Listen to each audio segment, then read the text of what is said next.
they say you give symptomatic treatment when a patient has Ebola. There's no cure for Ebola as yet, so they give symptomatic treatment. That's treating whatever is wrong with the patient at the time.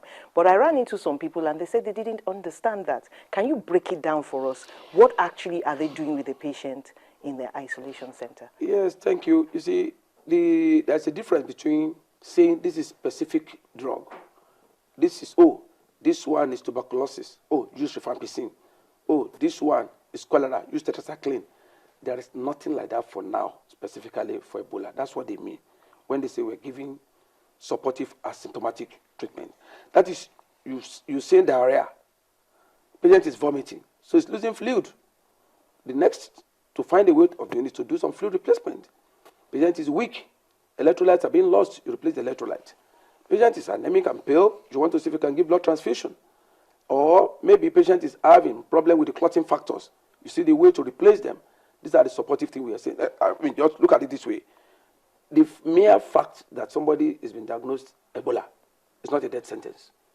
And that's why you see, as it is now, in Liberia, where they have this thing so much now, the mortality has been rated to be about 67, 68%. And you just see again, come down straight to maybe Guinea, for example. You see, they said about 59, 60%. But say, okay, what about Sierra Leone? About 40%. Nigeria, as we are today, WHO is already looking at us 35, 36%. That's very good. So you now find out that possibly it's not just about saying you have Ebola, you are dead. Isn't like that. I think the health system also of each of the countries or the environment or the community will also determine the outcome. There's some talk about that some people are actually immune to Ebola. What do you think about that? Maybe this is a factor of empirical observation that is happening so far. And what does that mean? That might look a little bit worrisome. What's empirical? What that means is that you begin to wonder, some have it, they died. Their relation, for example, they did not get infected. Or some attended burial, touched the body, they died. Some also touched that body.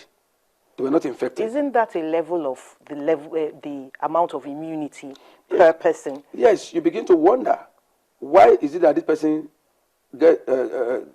probably got contacted or contracted and died? This other person also probably touched and did not even get infected, or probably got infected and along the line got managed and that kind of a thing. So I think research is ongoing to really determine exactly. For example, there was a work done before where they said, okay, look, certain, area in Gabon, for example, say they now noticed that, some percentage, they saw antibodies in them. If there were nothing like trickles of a tinge of the virus, having been in that person's system, and you begin to develop some immunity or some antibodies, for example, that might be the reason they found that level of immunity, some degree of immunity. But if that immunity will be enough, or that antibody will be enough to now protect you totally from having, a barrier against an explosive, or what I can call a total attack of the volume of the virus that will come your way, you begin to now ask, how would they measure the antibodies I have to now make me chest out?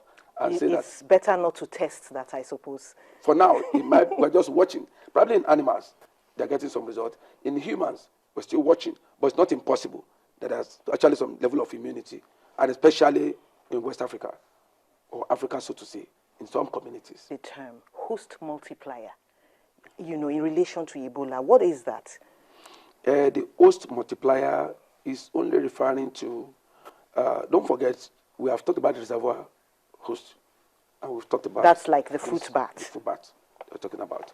And don't also forget that, like I earlier mentioned, the way these animals are, it looks to me like most times we're the one encroaching to their ecological environment. And they were there, they're living their normal life. If that bat is carrying the virus and it's not dying, shouldn't we also start our research from that area to begin to ask ourselves, what's inside that bat that's not making that bat to die, for example? And yet, another animal like monkey or is dying from it. or antelope will die from it. Whereas the bat is also an animal and it's not dying from it.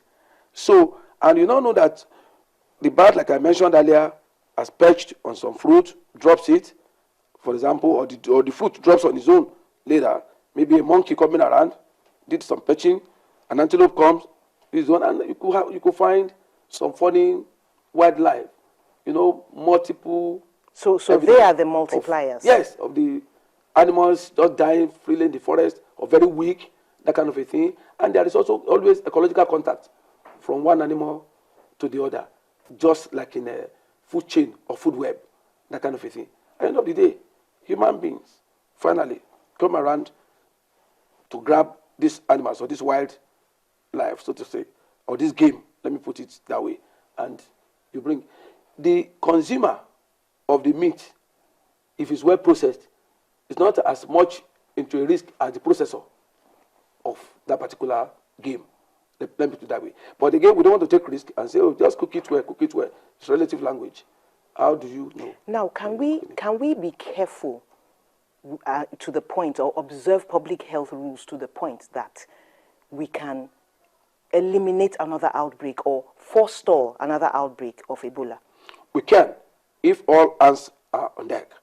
For example, we man our borders, we man the various public places, schools and colleges, we look for the various telltale signs and symptoms, and then we report every case around, or suspected cases. We report them on time.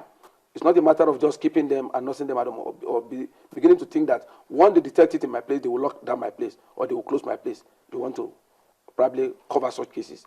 We can, in fact, finally send the virus back to where it has come from. One last question, Doctor. What kind of improvements do you think we should see in schools to make sure there is no outbreak, not just of Ebola, but other things? Yes, I think there must be basic provision of good water supply, disposal of waste. For example, good toilet, good hygiene, hand wash, cleanliness generally, especially the environment and the way we dispose our waste there. It's not only about schools. It has to be applied to hotels, all public places, so to say, including churches and mosques. Everywhere we make congregation, we should just make sure we do this, because we are highly populated, and not only that, our population density, the way we interact, we are not like Liberia, which may not be more than Mushi or Agege, Alimosho, local government population. We are thickly populated, and so we don't want to be that vulnerable. Thank you very much for coming, Doctor. It's been a wonderful time. Thank you. Thank you so much for staying with us. It's been wonderful having you with us on this discussion. Have a great day. I am Mary Alale Yusuf.